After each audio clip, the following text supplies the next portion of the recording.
agitated voice could be heard from the second floor.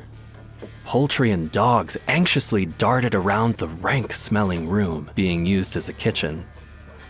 Aniara, what did I tell you about the urn? It's for food and not for skin-caring salves, her aunt yelled. There was no room for interpretation in her aunt's strict voice. It was her way or the highway. Chickens flailed to get out of her way and found new spots to perch on as she stormed through the kitchen on short, stubby legs, sweat running from her curly hair, past her broad shoulders, and down her sturdy back.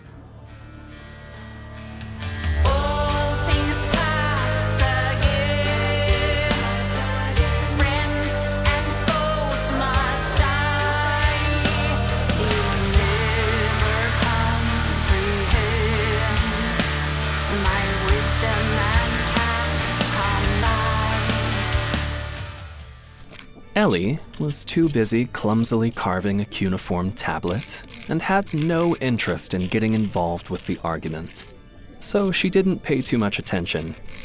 They always found some way to make it her fault, whenever something unexpected happened, especially when it came to Aniara. Aniara was the same age as Ellie, but they never got along.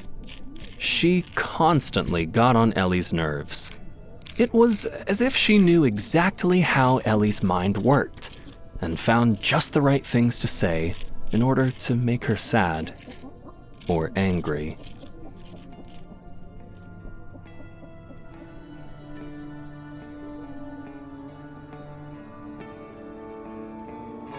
My hate for you,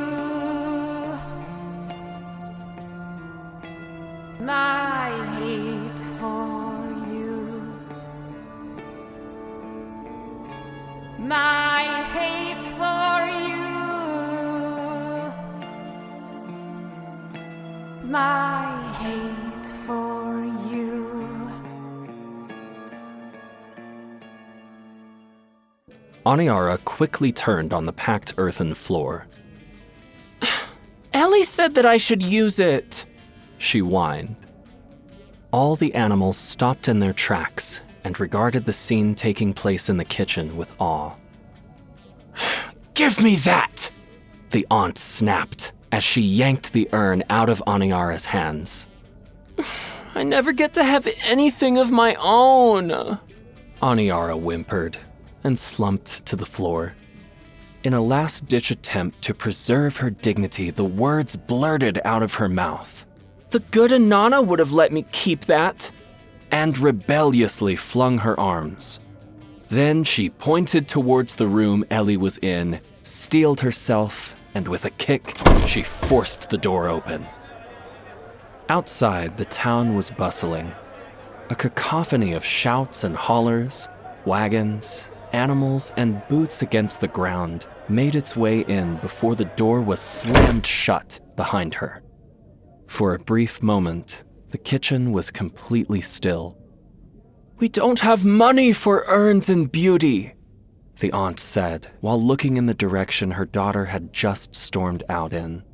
Then she twirled around and fixed her gaze in Ellie's direction. Ellie, why do you always have to put ideas in her head? She snapped. Just because you don't have the patience to build or create something doesn't mean you can just go around distracting people around you with your vain ideas. With a loud sigh, the aunt started going through pots, pans, and utensils. The animals went back to their previous endeavors. The chickens kept pecking at seeds in the ground, and the dogs went back to sleep. Everything's a cycle. Your life is not your own. Everything's a cycle. It's mine, the seed you've grown.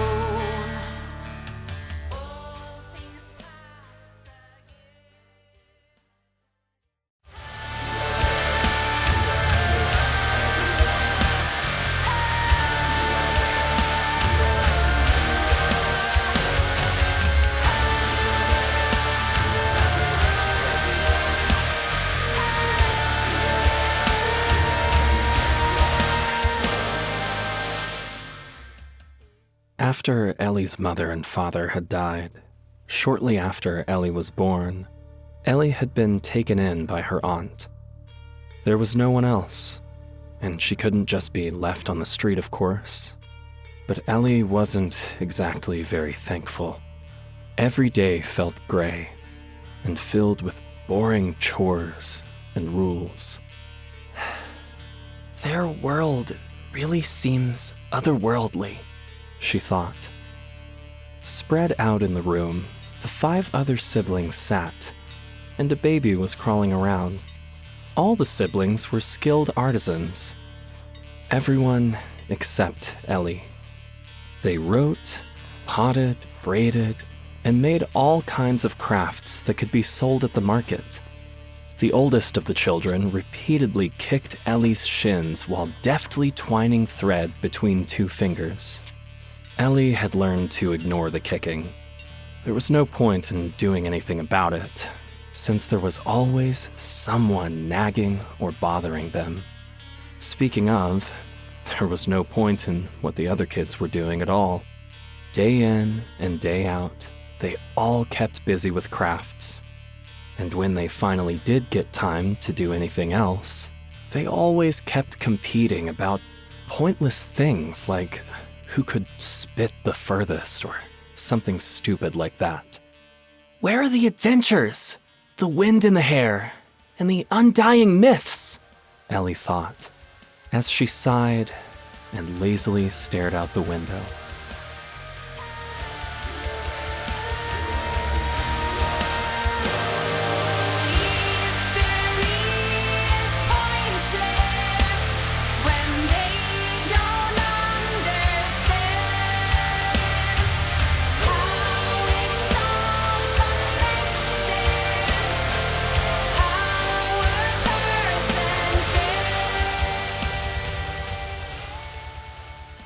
In Ellie's imagination, there was a bountiful forest and flowing rivers. Birds were singing, and beautiful fairy-like people were bareback riding wild chestnut brown horses. The forest was vibrantly green, with all kinds of pines and leaves. The smell was amazing. Ellie heard a voice, the nicest voice she knew. It was her mother's voice. "I know how you love bathing, Ellie," she said, and laughed. Her long hair flowed down over her simple tunic as she skipped through the forest towards Ellie in the tall grass. Ellie proudly presented the elegant plate she'd been working on for several days and awaited her mother's praise with anticipation. Ellie snapped back to reality. At her feet stood Indus, the malicious and orange cat who'd become Ellie's friend. Well, no one else wanted to be my friend. At least, not a real friend, she thought. The cranky cat cried. "We can bathe later," the dark-haired woman said, and gently caressed Ellie's cheeks. "Oh, see you later." The temperate afternoon breeze was calm, only disturbed by the sloshing of water as fish hunted for insects. The water was shimmering with white and small fish, and tadpoles swam along the shores. "Come on, let's go into the cave," Indus purred as she brushed up against Ellie's legs. "The cave?" Ellie protested. "But it's dark in there." Come on, don't be such a chicken. The cat sneered.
At the edge of the mountain, there was a cave where the first settlers of Aser had lived, but it had long since been abandoned.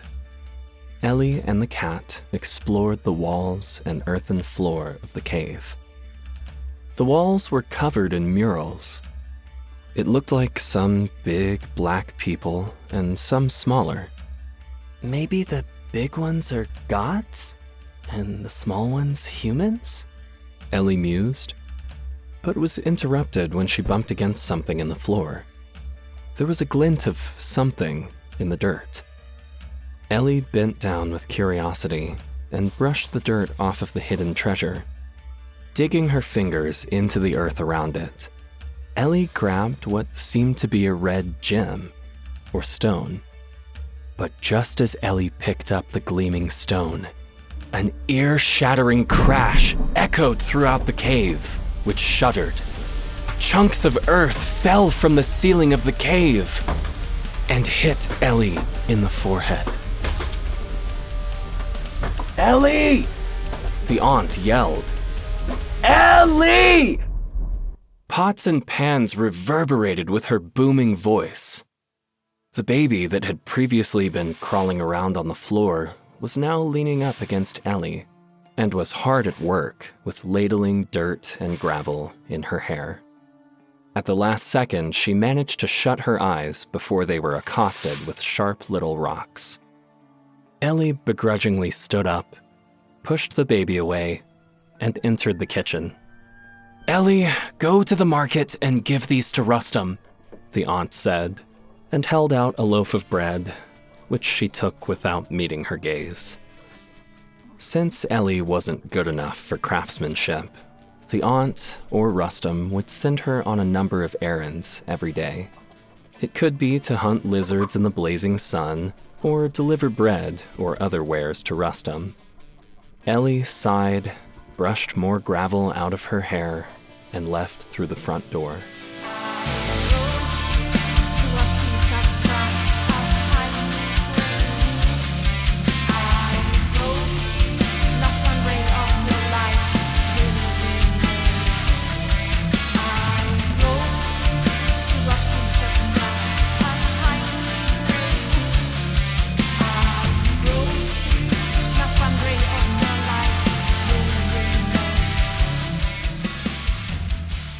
There were many traders heading toward the market that day, like every other day, but Ellie paid them no mind.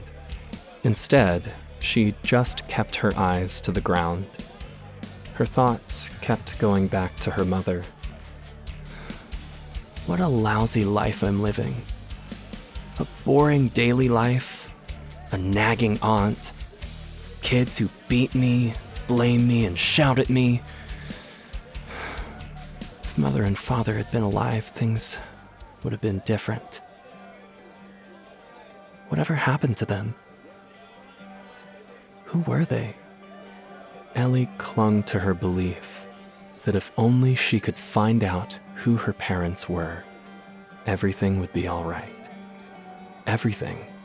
Craftsmanship of cuneiform and pottery, money and a decent standard of living. Ellie felt empowered by this and snuck up behind one of the traders. She dexterously yanked an angular ring from the trader's finger without making a sound. The ring gave off a beautiful gleam in the afternoon sun. Well, guess every cloud has a silver lining, Ellie thought, as she discreetly pocketed the ring.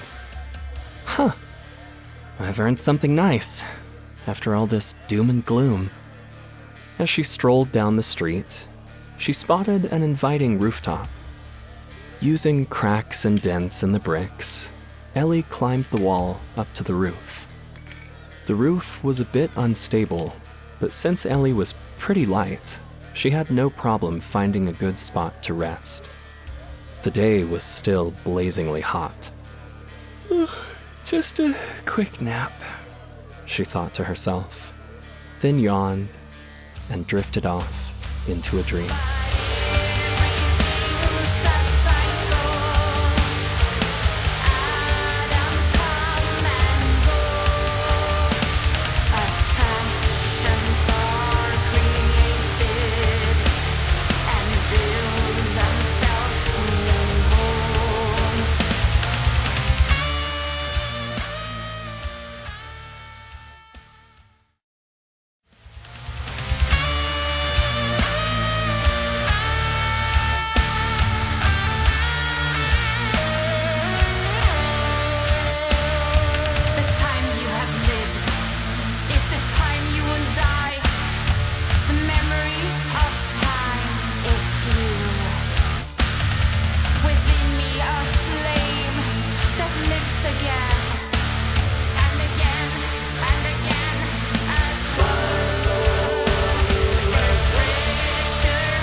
heard a sound.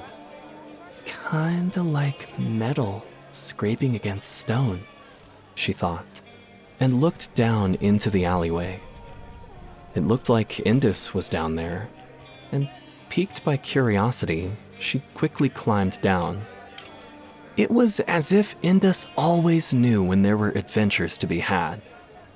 It's like a sixth sense or something, she mused. A broken and creaky voice croaked. Ellie. Ellie. This way. The hairs on Ellie's neck stood on end as she peered into the alleyway and laid eyes on a dark silhouette with its crooked back towards her. Ellie.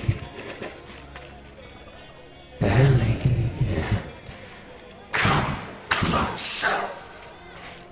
The voice continued to coax, something clicking loudly as it spoke. The voice was oddly intriguing, and Ellie couldn't take her eyes off of the creature. The walls of the alleyway suddenly felt closer, more narrow, and angry. A strong gust of wind kicked up dust in Ellie's eyes, obscuring her vision. An enormous dust devil swept up Ellie and brought her closer to the creature. The clicking sound was coming from the creature's jaw, as became obvious when the creature opened its mouth, licked its fingers, and then turned its face and hands up to the sky.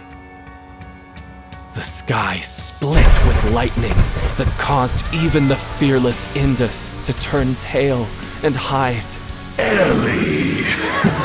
Ellie! You old rascal! The creature screeched. What are you doing here?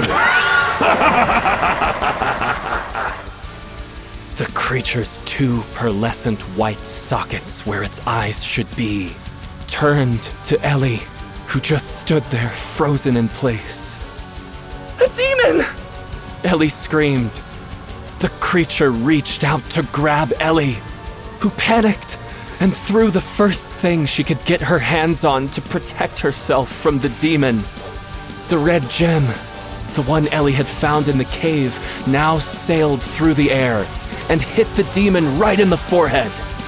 Upon impact, the demon was sucked into the gem, which clattered to the ground. Ellie, who had fallen over in her desperate attempt, stared at the gem for a while before carefully approaching it.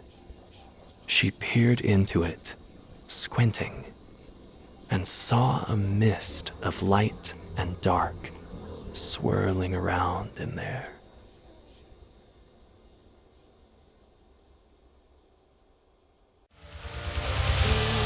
Everything's a cycle. Your life is not your own. Everything's a cycle. It's mine, the seed you've grown.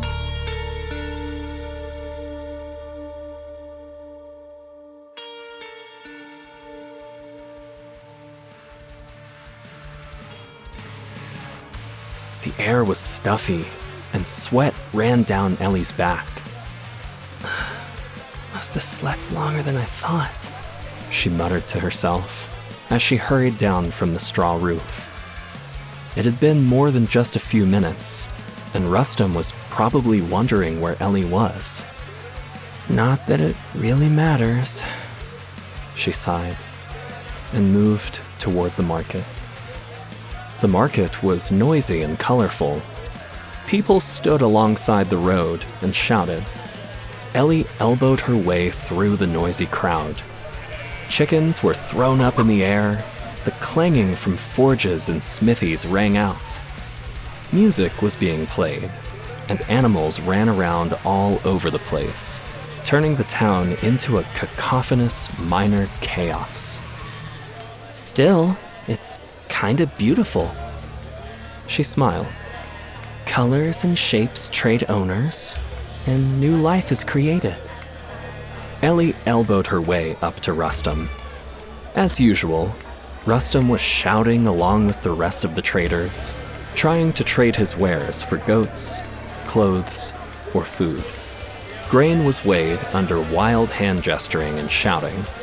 When Ellie finally managed to make it through the crowd and reached Rustum, he just snatched the bread out of her hand without even giving her a look, and just continued with his shouting and gesturing. Even though Ellie didn't care about Rustum or the other kids, she felt lonely. It's the same thing every day. My life is not my own, she grumbled. Everything's a cycle. Wares swap owners. Animals are born and die. It all just feels kind of pointless. Ellie sighed and was just about to turn around and go home when she felt eyes on her. Behind the trader's stalls, Ellie's eyes met the ones following her with a dark look. The eyes belonged to a woman covered in a shawl. A little bit of blonde hair stuck out under the shawl, which was not common in these parts. She's kind of like me. Someone who doesn't belong here, Ellie thought. Ellie liked her. It felt weird to be seen. No one used to notice Ellie like that. The woman walked along the other side of the road. Even though a crowd of shouting traders separated them, it was as if they were walking together, side by side. Then, she was gone. Ellie tried to see where she went, but couldn't find her again. There was something mysterious about that woman. Ellie could feel it. It was as if she wanted to tell me something, Ellie pondered. Maybe we'll see each other again.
The next day, Ellie stood in the dusty remains of what used to be a creek around the outskirts of the city. Even though Assur was cornered by a large river and the creek was once filled with water, the flow of water often changed over time, and this part had long since dried up. She was trudging along this infertile soil, hunting lizards. If you were lucky, you could find bigger ones that could be sold at the market. The hot and clammy air made her clothes stick to her and created flecks of mist that coated parts of the arid dunes. Ellie turned her gaze to the horizon and immediately started feeling drowsy. She decided that perhaps a well-earned nap before starting the lizard hunt was in order. Ellie had saved some dried herbs she'd found along the way home in her pocket.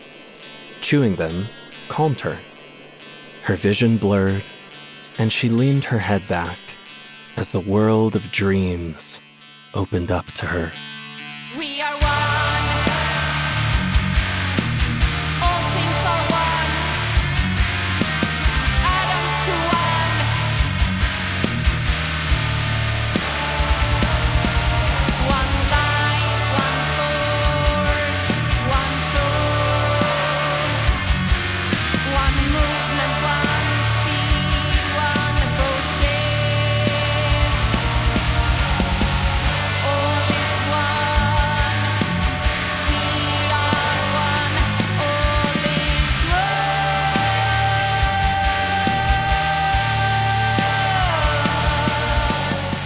Indus dashed full throttle through the underbrush, guiding the way. The brook babbled against the rocks alongside it that Ellie skipped across. The cool breeze felt amazing after being out in the heat for so long. Here we are, Indus and I, and nothing can stop us now, she thought, while they hunted lizards. We really make a good team. She had barely had time to finish the thought before she regretted her hubris, as Indus jumped in front of her legs, making her trip and fall flat against the sharp rocks along the edge of the brook. Ellie's hands and knees were bleeding and sore, and as if the tumble wasn't enough, Ellie once again felt like someone was watching her, and she looked around to find the one responsible. Listen to my voice. I see you, you are mine. Don't go no more, stay here forever. Kiss me, never look back again. All the parts they are me, every fractal euphoria. Release me, free to guide your path. You are not what's intended, you have everything left I knew. No.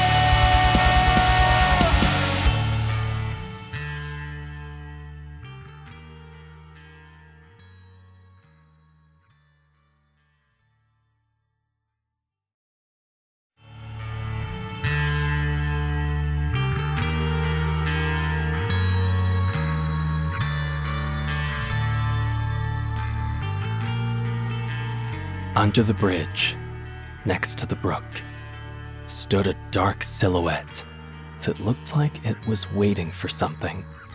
Indus, who hadn't slowed down at all, was headed straight towards it.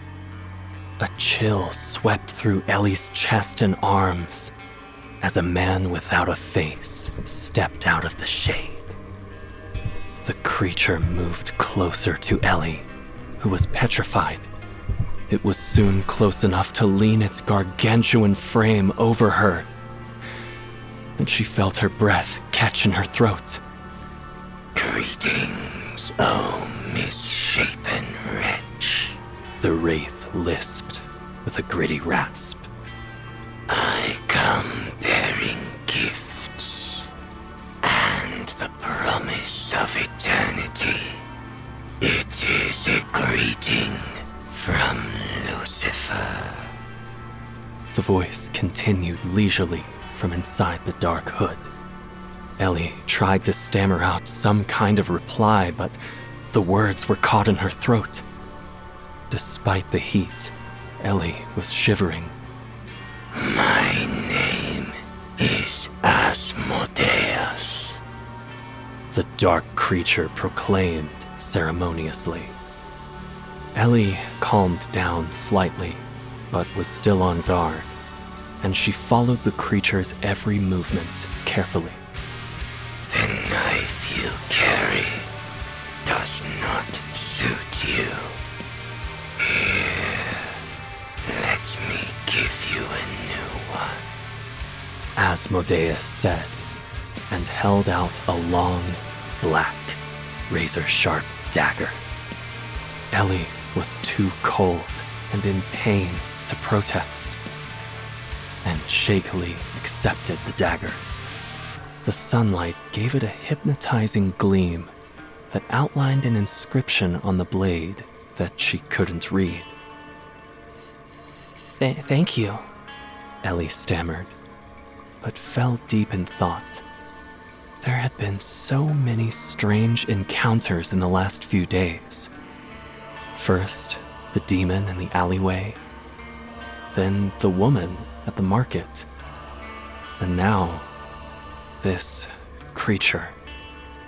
Visions I've had before, but my dreams really have gotten realistic. It's almost as if they weren't dreams. But that can't be right? The demon in the alleyway was too scary. It can't have been real. But the feeling the demon gave me was so similar to the feeling when I saw that woman. And now this ass modem or whatever his name is, it's a feeling that felt familiar somehow, yet still surreal. It was as if it had happened before. But obviously it hasn't. Ellie kept pondering. It can't have been real. It's too unbelievable. Having decided that it wasn't, Ellie's shoulders loosened a bit, and she started feeling alive again. This is a great adventure indeed. Though I wouldn't have minded not falling and not hurting my hands and knees. Couldn't the dream world have just skipped that? Ellie's musings were cut short by the creature's hissing voice. Your mother wanted you to have this. Asmodeus, who was still leaning over her, said, and lowered an amulet to her. Ellie still had to stand on her tippy toes to reach the amulet. It was cool to the touch, and magnificent. In the middle of it sat a green gem that looked like an eye. Maybe she thought about me a lot. Ellie wondered as she turned it over in her hand. A beautiful, intricate pattern of sunlight was reflected up at her face. The demon lowered his voice and continued. I see her every now and then, you see. But please, do not ask me to deliver any messages. I'm not any good with messages. The demon seemed upset. Ellie was unsure of what to make with the situation. He seemed kind, but had this eerie demeanor. She was possessed by a demon, you see. The demon said gravely. What? Ellie exclaimed. She thought to herself, A demon? Like the one in the alleyway, maybe? Yes, a demon just like the one in the alleyway. Asmodeus said, and suddenly their meeting felt unsettling again. Did he just read my mind? Ellie's heart was threatening to beat out of her chest. Of course not. I must have mentioned it before. I'm just imagining things. Ellie and Indus exchanged bewildered glances before Ellie commanded, Tell me more. What happened to my father? Your father died because he could not handle the shame. Among other things, he drowned right here, actually. Tripped on a rock and hit his head on another one. Fell face down and unconscious into a puddle and drowned. Really, mostly just bad luck that killed him.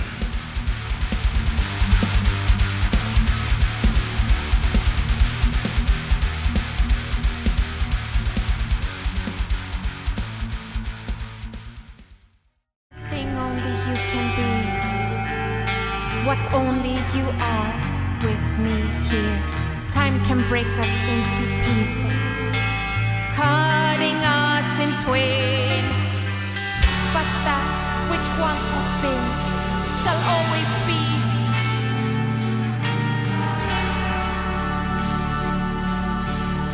Ellie looked around at what had suddenly become her father's deathbed. What a ghastly fate, she thought, and her eyes fell on Indus's tail, wagging back and forth. Indus had found a small lizard and was playing with it, before a quick bite decapitated the poor plaything. Indus lost interest in the no longer moving target and just left the headless lizard in the reeds. A vile taste coated Ellie's tongue. Is this really right? Who were my mother and father, really? Though Ellie now knew more than ever, all this meeting did was give her more questions. She stared blankly out into the distance for quite some time, before slowly becoming aware of the heavy breaths of her large companion.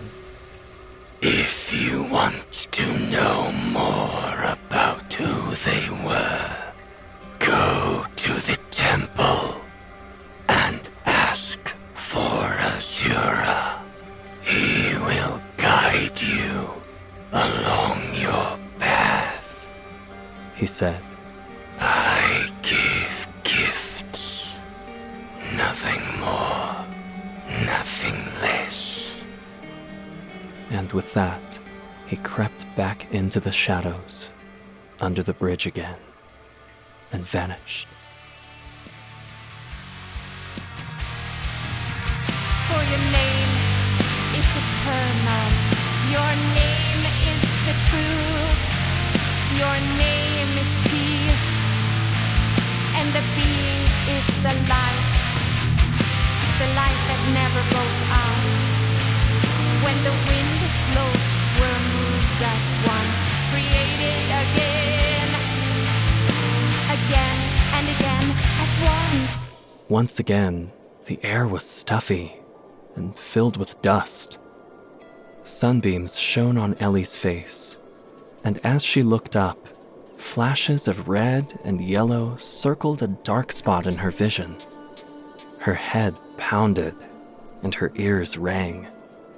It really was too hot out to be laying in the sun for so long. Ellie shut her eyes and looked down before opening them again. Ahead, she could make out a tree with shade on the horizon. It was possible that it was just a mirage, but that was a risk she was willing to take. It's too late anyway. I'm already too dehydrated to make it back in the sun, she thought, and staggered toward the tree.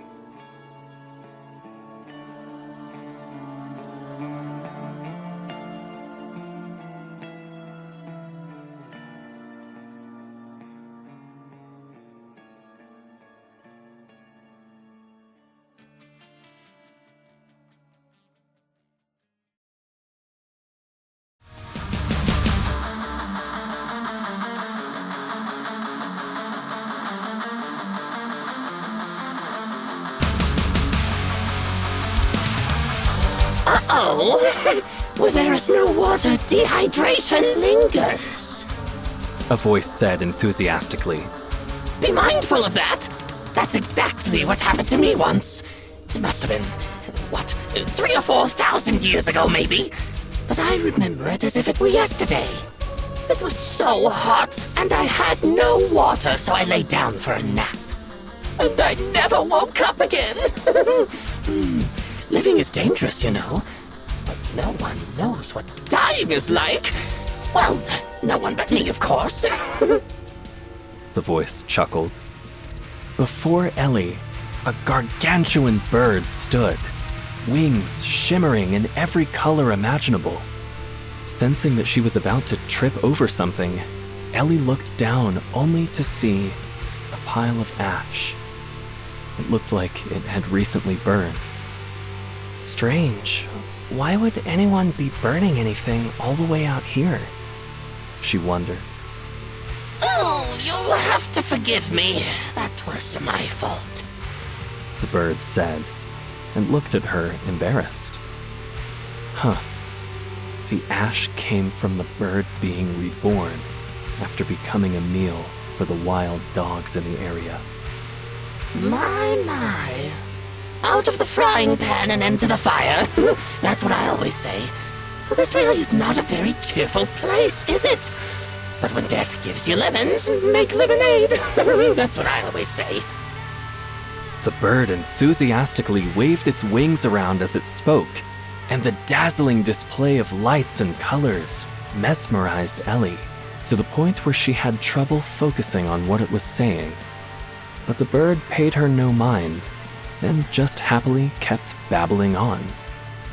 There, that should do it. Feels better now, right? The bird said in a soothing tone.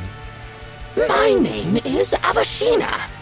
How about we say we've met before so we can be more relaxed with each other? We could even be acquaintances. The bird suggested playfully. A waterfall shimmered enticingly behind them. At the bottom, a pitcher, 2 goblets, and a loaf of bread sat neatly, just waiting to be enjoyed. Avashina hopped toward the smooth, cool stones to have a seat. Would you mind pouring us a drink? Doing it right after shedding is difficult and can get messy so quickly. Ellie looked at the bird incredulously. Well, you see, sometimes teeny tiny accidents happen. Like that time I kinda flew headfirst into a cliff. Oops! Guess I'll have to start all over then. That's what I always say. I die, and then I'm reborn. That's life. That's what I always say. The bird blurted out, before stopping itself, as if it had caught itself saying something bad. Sorry. I guess that's life is not the case for you. That was rude. I'm so sorry. Just so glad to finally meet you. Even if but for a moment. Life is short, and that makes it beautiful. That's what I always say. Now, however, it is time for you to wake up. The bird said, and waved its feathers around, creating another dazzling light display before Ellie's eyes.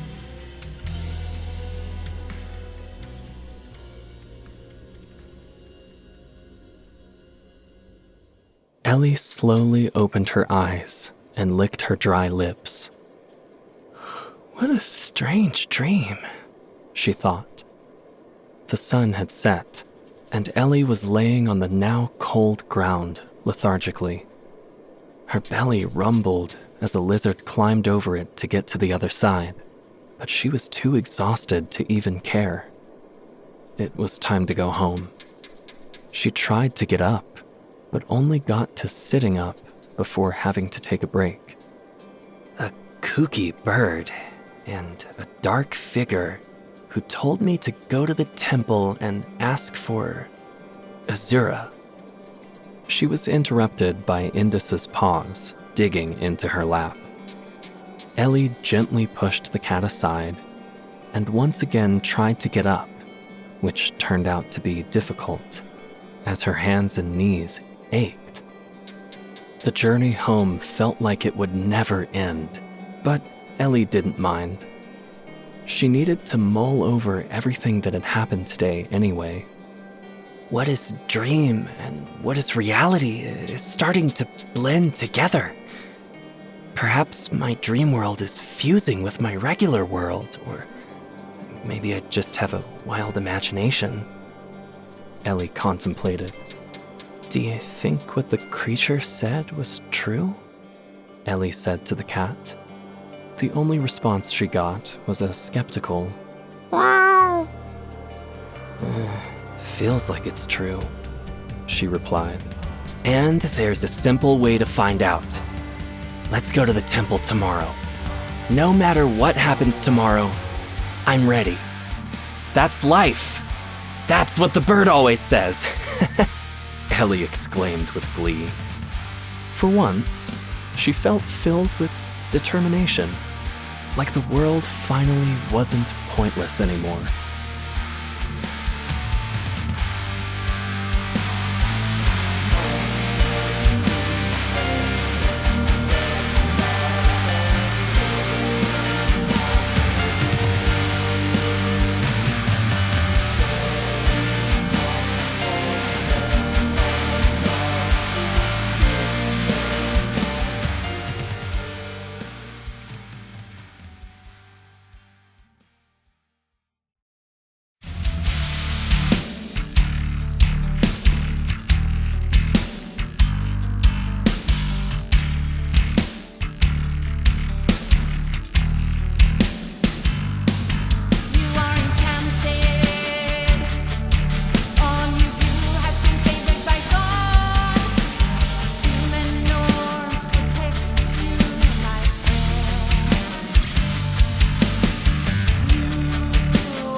The mood quickly changed the moment Ellie stepped through the door, and her aunt flew up out of the chair so suddenly it sent dogs and chickens fleeing in full-blown panic.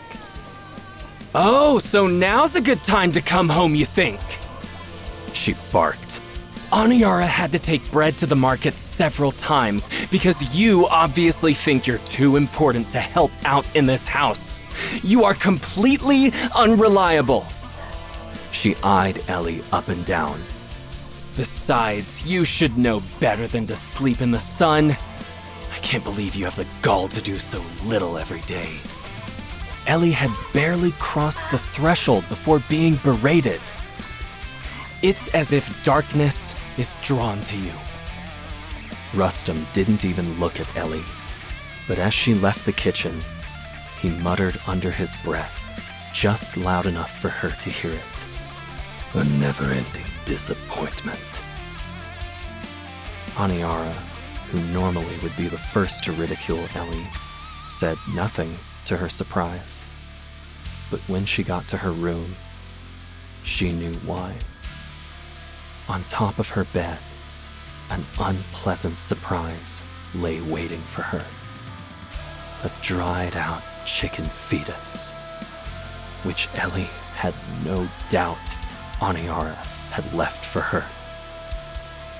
That night, Ellie cried herself to sleep out of exhaustion next to the fetus.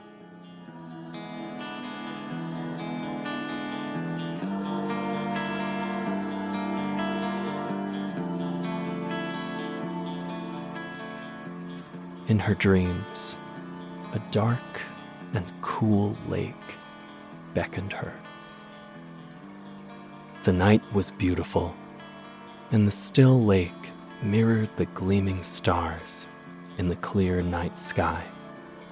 A swan who'd flown down to the lake during the day now floated in the water with its head under its wing. It looked so peaceful. Ellie lay on her back, gazing at the stars, the silence only broken by the occasional frog hunting flies. The cat creaked and looked at Ellie with big eyes. "How was your day?" Indus said. Ellie knew that in spite of her teasing tone, Indus was very attached to Ellie. Ellie tried but failed to hold back a hearty laugh. "You're just too funny, Indus," she giggled. Then she stretched and yawned in the grass, while Indus graciously leapt after a mosquito. Ellie's mother now lay next to her. She stroked Ellie's long, dark hair while laughing along with her at Indus's beautiful acrobatics. Of course, Indus didn't care about them at all, and kept hunting critters. "We are one, you and I, Ellie. You and I belong together, and I miss you when you're not here," she said soothingly. "I wish I could be with you always," Ellie said, and fell asleep in the safety and comfort of her mother's arms. We were created together. Together we are chaos. Together we are life. We are the brave. We are death.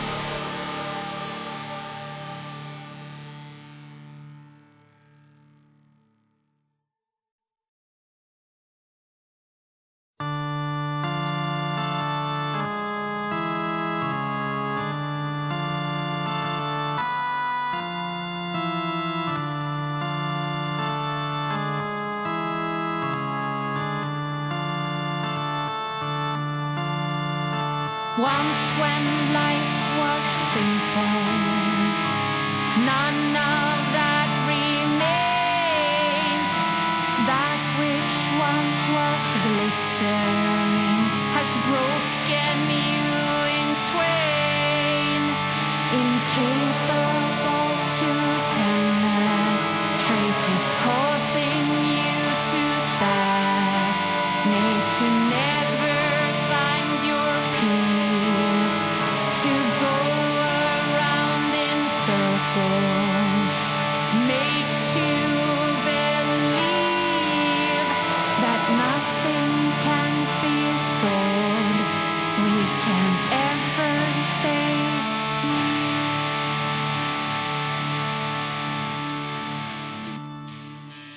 The sky was overcast as Ellie trudged deep in thought toward the large building at the end of the street.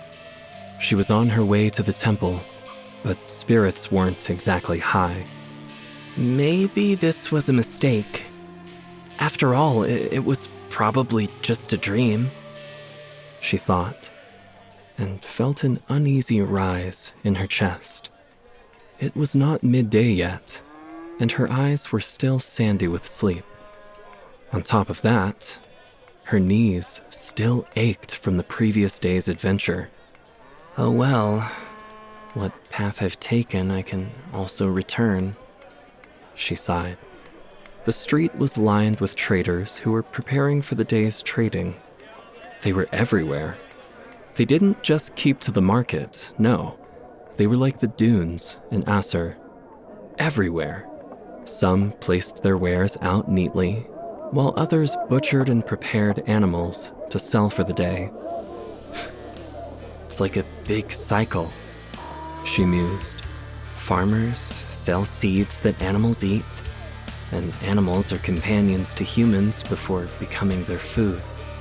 Animals and humans die and return to the soil where they nourish the seeds planted to become food for the animals. The only thing missing here is water. That's the key. But despite the heavy clouds in the sky, no rain was in sight. Gods know it'll be a meager harvest this year, too. She kicked a couple of rocks in front of her, and dust kicked up with them. Behind one of the butchers stood a large cage, from which a squealing could be heard. Inside, she saw a huge, yet gaunt beast, partially obscured by the thick bars. It had large black eyes and long and dirty fur. It must be hungry. Ellie shuddered and tried to rid herself of the feeling that she would be the perfect prey. If not for the cage, it would probably attack me. I wouldn't stand a chance, she thought, as she stole some quick glances at the cage, careful not to meet the beast's gaze. Instead, Ellie turned her thoughts to something equally unpleasant: her dysfunctional home. Getting out of her chores for today had not been an easy task. She had bribed the other children with pieces of bread, and after much persuasion, payoffs, and negotiation, she had finally gotten Aniara to agree to go to the market in her place. Everything just has to be so complicated, doesn't it? She sighed and turned to look for Indus. In fact, she turned so quickly that she didn't notice the trader coming full speed and crashed headfirst into his cart with a loud thud. Ellie slumped to the ground, but continued her journey to the temple in a twisted dream.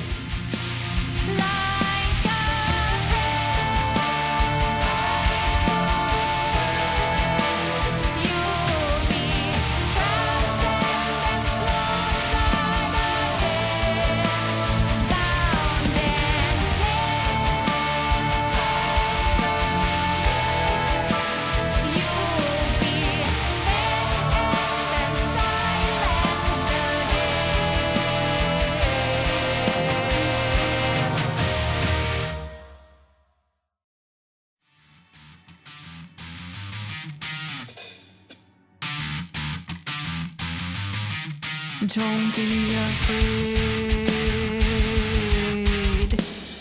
Moments will come back to you. Don't be afraid. All your missteps will come back to you.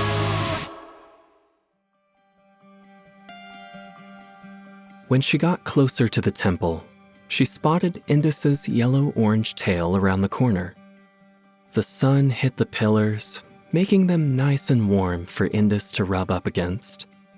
Indus looked pleased when Ellie finally held out a hand to pet her, but fickle as she was, Indus darted around the corner, ignoring Ellie. Ellie lumbered behind and spotted the temple entrance, which radiated with expensive filigree and all kinds of treasure imaginable.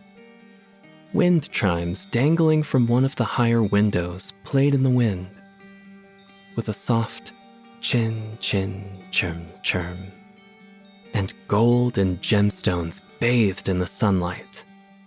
Wide-eyed, she looked around and thought, so beautiful. Inside the temple, she saw a monk bowing by the altar. As she approached, she heard the monk muttering something, and he looked deep in a trance. Ellie observed the monk, but no matter how she tried, she could not figure out what the monk was saying. It sounded like Lamašhtu Ishtar Sata Nergal. But the moment Indus crept closer, the monk's voice became clearer. A monotonous voice chanted, "That which does not make tears flow is neither real nor honest. That which does not cause you to shiver is the end. That which does not drive you forward can build up on the inside. That which does not scare you should be seen." Then, the monk fell silent. For a moment, the entire temple was eerily quiet. Then, suddenly, the whole temple vibrated as a deep and powerful voice rumbled. You are expected. Doves who had comfortably been perched further back in the temple shot out the windows like a bat out of hell.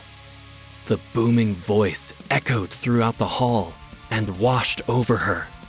Yet the monk had not moved a muscle. Panic started to well up, and she held her breath as if to not let it out. I will tell you a story. The voice said, Once upon a time, there was a man. The man was not shy, not at all. He desired many women. One of them was your mother. He took his powerful member and drove it deep inside her, where he sprayed his seed. He was so driven by lust that he took her twice a day, every day. Ellie listened, horrified, but closely, and the monk's voice grew softer. This went on until the day she could not receive him anymore. She said it would hurt the child she carried. Was it you who whispered my name?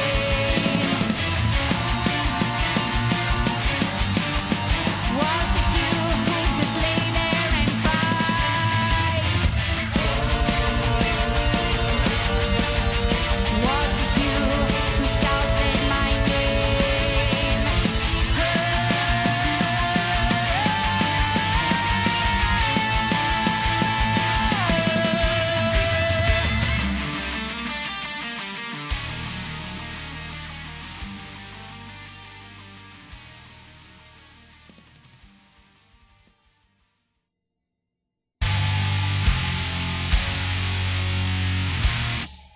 It's strange from worlds immortal, a burning sensation of longing, a thirst that can't be quenched.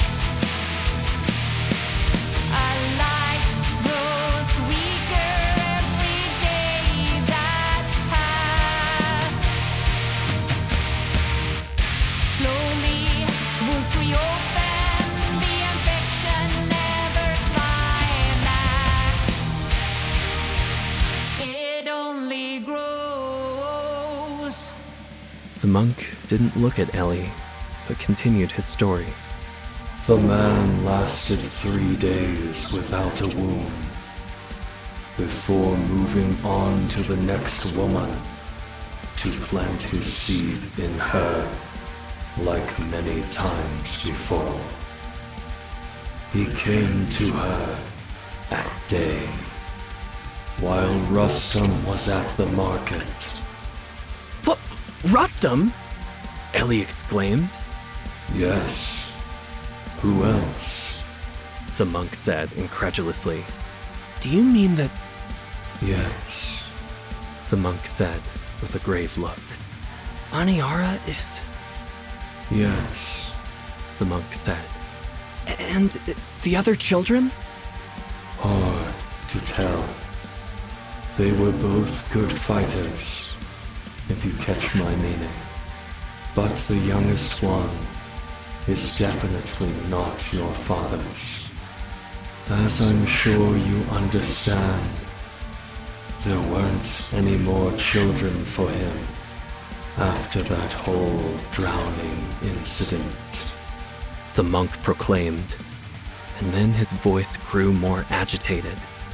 As a matter of fact, your father was nothing more than a thief. He took what he wanted, until the shame of not being able to live in 2 households grew, until it ended him.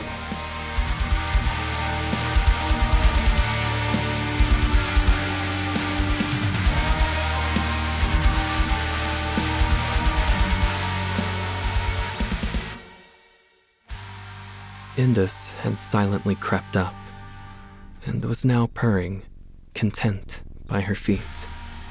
But... Ellie started. Then she had to close her eyes and calm down. She felt the need to sit down. This was way more than she'd bargained for. The truth was not easy to accept, just like that. When Ellie finally opened her eyes again, the monk had disappeared from the altar and was now standing right behind her. He put his hand on her shoulder, and she finally saw him up close for the first time. The eyes were empty, yet observant at the same time, like a snake's. Along one side of his face, deep, dark veins spread out toward the rest of his body. Ellie shuddered as she once again seized up with fear. Ellie, The monk said, I will show you something. It's strange from words immortal, a burning sensation of longing, a thirst that can't be quenched, a light grows weaker every day that passes. Slowly, wounds reopen, the infection never climax. It only grows.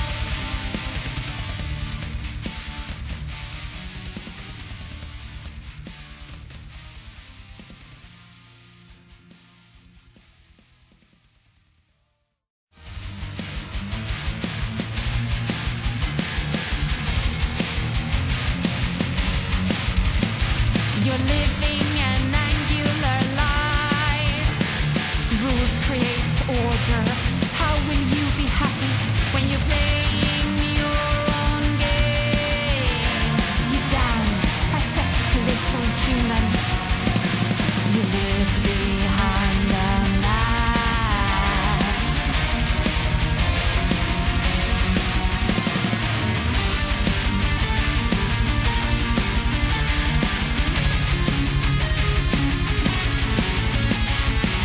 everything went black, pitch black and drafty.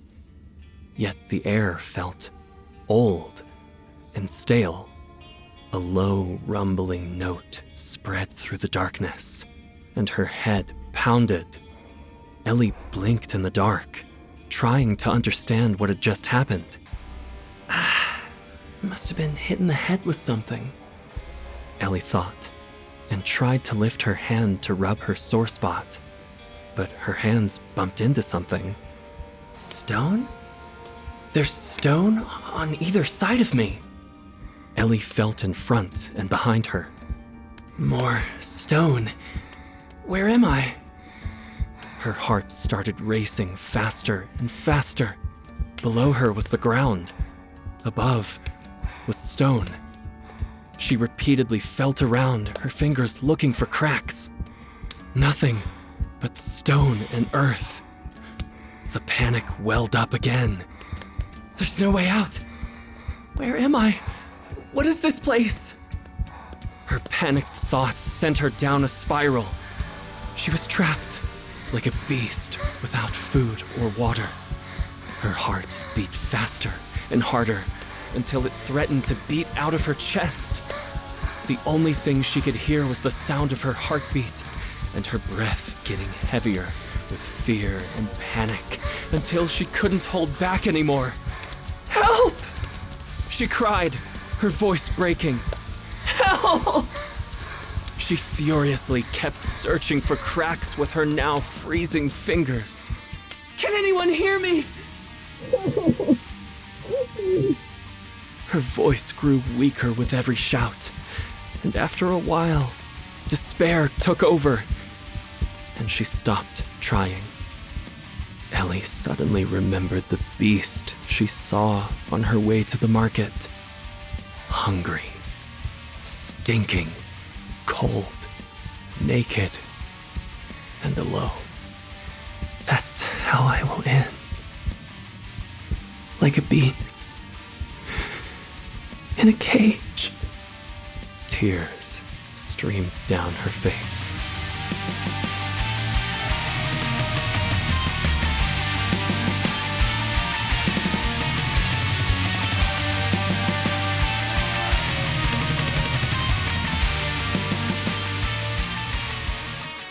Ellie spent the next few hours trying to keep her body temperature up.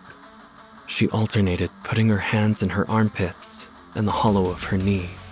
She tried to rub her hands warm, but moving around in this tight space proved difficult. She crouched to try and preserve what little heat her body still had. It felt like nothing really mattered anymore. Why is this happening to me? Why? She racked her brain over and over again, but just couldn't understand it. Was it because I wanted to know the truth? Once again, she put her hands in front of her and started digging into the earth. Maybe there's something, anything that can help me, she desperately thought. Suddenly, she felt something wedged in the soil below. With renewed hope and vigor, she dug out the object with her hands. A stone. The stone was warm to the touch, so Ellie held onto it tight and started rubbing it to heat her frozen hands up. A nasty laugh filled the tight space, and suddenly, the air felt clear again. As she looked around, she realized she was no longer trapped in a tight space. She was in the middle of the night sky, and a sense of freedom and relief filled her.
Ellie recognized the creature from the alleyway, but this time there was no storm surrounding it.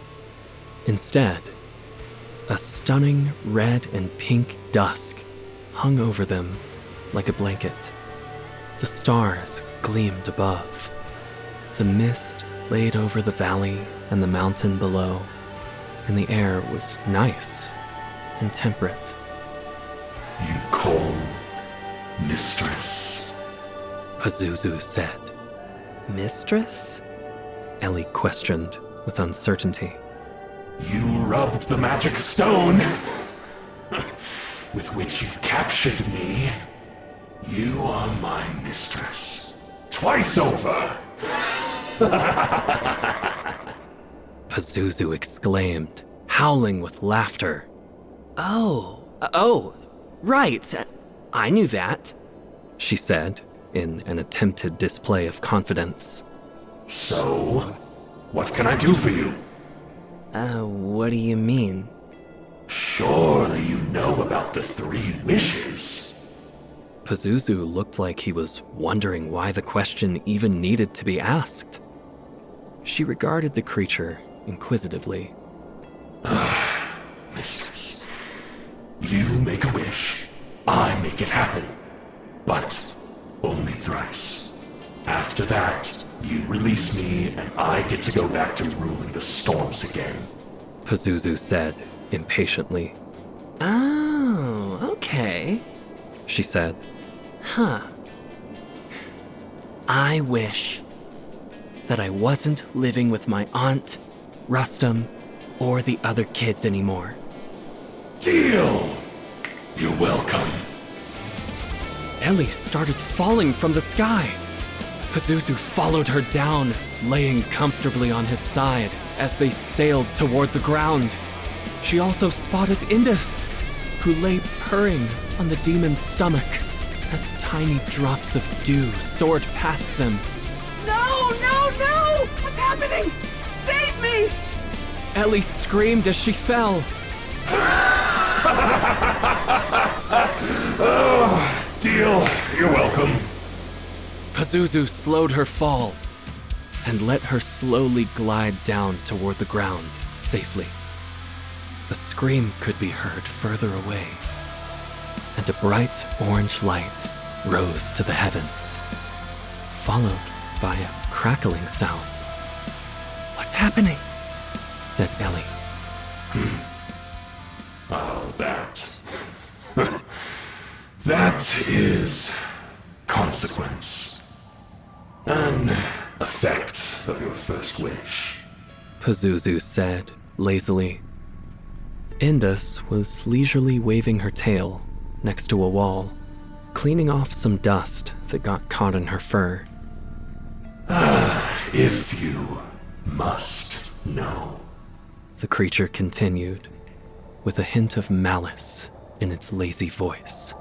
Your house is on fire. What? Yes. And unfortunately, your sister Aniara is trapped inside and is being burned alive.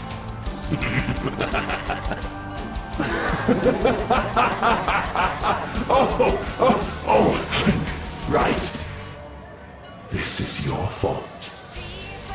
You were supposed to be on Fire-Guard duty tonight. A heavy stench of smoke hung in the air. Ellie sat up and tried to wrap her head around what had just happened. Someone was shouting, "Fire!" She completely forgot about her third wish and sprinted as fast as she could toward the house. Her breath heaving, she forced her way through the crowd of people who had come to help put out the fire.